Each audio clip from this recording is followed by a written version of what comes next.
ദേശാഭിമാനി മുഖപ്രസംഗം 2025 May 8. Operation Sindoor അളന്നുകുറിച്ച മറുപടി. രാജ്യാതിർത്തിക്ക് അപ്പുറത്തു നിന്നുള്ള ഭീകരവാദം ചോരപ്പുഴ ഒഴുക്കിയ പ്രദേശങ്ങളുടെ പട്ടിക നീണ്ടതാണ്. അനേകം സാധാരണക്കാരുടെയും സുരക്ഷാ ഭടന്മാരുടെയും ജീവൻ ഈ ഭീകരാക്രമണങ്ങളിൽ പൊലിഞ്ഞു. വൻതോതിൽ സാമ്പത്തിക നഷ്ടമുണ്ടായി. ജനങ്ങളുടെ സമാധാന ജീവിതത്തിന് ഭംഗം നേരിട്ടു. പാകിസ്ഥാൻ കേന്ദ്രമായി പ്രവർത്തിക്കുന്ന ലഷ്കർ-ഇ-തയ്യിബ, ജെയ്ഷെ-മുഹമ്മദ് തുടങ്ങിയ ഭീകര സംഘടനകളാണ് ഇത്തരം ആക്രമണങ്ങൾക്ക് പിന്നിലെന്ന് തെളിവുകൾ സഹിതം ഇന്ത്യ അന്താരാഷ്ട്ര വേദികളിൽ വ്യക്തമാക്കിയിട്ടുണ്ട്. 2016 സെപ്റ്റംബർ 18 ഉറിയിലെ കരസേന ബ്രിഗേഡ് ആസ്ഥാനത്ത് 19 സൈനികരുടെ വീരമൃത്യുവിന് ഇടയാക്കിയ ഭീകരാക്രമണത്തിന് തിരിച്ചടിയായി 9ാം നാളിൽ ഇന്ത്യ അതിർത്തി കടന്ന് മിന്നലാക്രമണം നടത്തി. 2019 ഫെബ്രുവരിയിൽ 40 CRPF ജവാന്മാരുടെ ജീവൻ അപഹരിച്ച പുൽവാമ ഭീകരാക്രമണത്തിന്റെ 12ാം നാളിൽ ഇന്ത്യ പാകിസ്ഥാനിലെ ബാലക്കോട്ടിൽ ജെയ്ഷെ-മുഹമ്മദ് പരിശീലന കേന്ദ്രം തകർത്ത് മറുപടി നൽകി. വിസ്തൃതമായ പഹൽഗാമിൽ ഇക്കഴിഞ്ഞ ഏപ്രിൽ 22 യന്ത്രത്തോക്കുകളേന്തി എത്തിയ ഭീകരർ സാധാരണക്കാരായ വിനോദസഞ്ചാരികളെ വെടിവെച്ചിട്ടു. 2008 നവംബർ 26 ഉണ്ടായ മുംബൈ ഭീകരാക്രമണത്തിന് ശേഷം ഏറ്റവും കൂടുതൽ സാധാരണക്കാർ കൊല്ലപ്പെട്ട ഭീകരകൃത്യമാണിത്. 26 പേർക്ക് ജീവൻ നഷ്ടമായി. ജമ്മു കാശ്മീരിലെ സമാധാന ജീവിതവും വിനോദസഞ്ചാര മേഖലയും തകർക്കാനും സാമുദായിക സൗഹാർദ്ദത്തിന് കോട്ടം തട്ടിക്കാനും ലക്ഷ്യമിട്ട് നടത്തിയ ഭീകരാക്രമണത്തെ കശ്മീർ ജനതയും രാജ്യവും ഒന്നിച്ചു നിന്ന് ചെറുത്തു. ഭീകരർക്കും അവർക്ക് ഒത്താശ ചെയ്തു കൊടുക്കുന്നവർക്കും തക്ക മറുപടി നൽകാൻ കേന്ദ്ര സർക്കാരിന് എല്ലാ രാഷ്ട്രീയ പാർട്ടികളും പൂർണ്ണ പിന്തുണ പ്രഖ്യാപിച്ചു.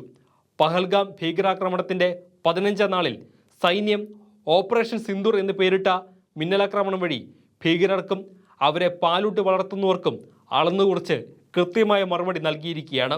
പാകിസ്ഥാന്റെ സൈനിക കേന്ദ്രങ്ങളിലോ ജനവാസ കേന്ദ്രങ്ങളിലോ നാശനഷ്ടങ്ങളൊന്നും വരുത്താതെ ഭീകര താവളങ്ങൾ മാത്രം തകർക്കാൻ കഴിഞ്ഞുവെന്നാണ് കേണൽ സോഫിയ ഖുറേഷിയും വിംഗ് കമാൻഡർ വ്യോമിക സിംഗും വിദേശ സെക്രട്ടറി വിക്രം മിശ്രയോടൊപ്പം നടത്തിയ വാർത്താ സമ്മേളനത്തിൽ വ്യക്തമാക്കിയത്. TRF എന്ന സംഘടന പഹൽഗാം ഭീകരാക്രമണത്തിന്റെ ഉത്തരവാദിത്തം ഏറ്റെടുത്തിരുന്നു. ഐക്യരാഷ്ട്ര സംഘടന നിരോധിച്ച ലഷ്കർ-ഇ-തയ്യിബയുടെ മുന്നണി സംഘടനയായ TRFനെതിരെ ഇന്ത്യ കഴിഞ്ഞ വർഷവും പരാതി നൽകിയിരുന്നു.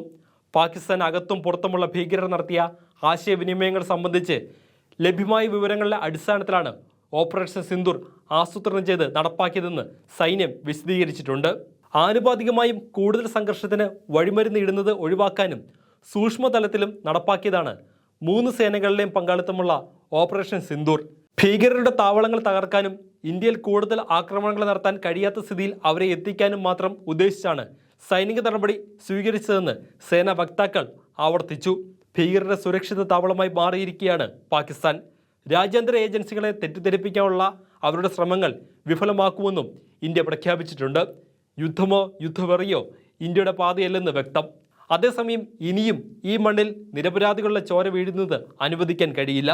ഇതിനായി സൈനിക നടപടികൾക്കൊപ്പം പാകിസ്ഥാനെ സമ്മർദ്ദത്തിലാക്കാനുള്ള നയതന്ത്ര നീക്കങ്ങൾക്കും കേന്ദ്ര സർക്കാർ തയ്യാറാകേണ്ടത് അനിവാര്യമാണ്.